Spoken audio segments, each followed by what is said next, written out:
కెనడావాడ, తెలుగువాడ ఎవరు గెలాలి, ఎవరు గెలిపించాలి అనే విషయంపై కోట్లాటలతో ఈ సీజన్ రచ్చరచ్చ జరిగింది.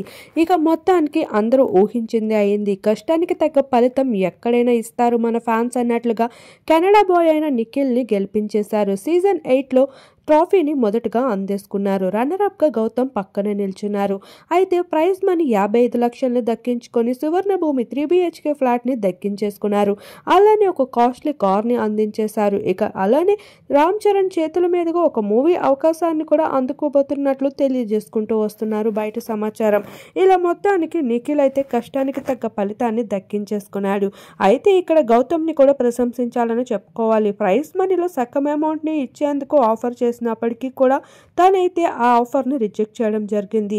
అభిమానులపైన నమ్మకం పెట్టుకొని ముందడుగు వేయడం జరిగింది. గౌతమ్ ఒక వైల్డ్ కార్డ్ దగ్గర వచ్చి ఇంతటి కాన్ఫిడెన్స్ లెవెల్స్ని పెంచుకొని ఇక్కడి వరకు వచ్చేశాడు.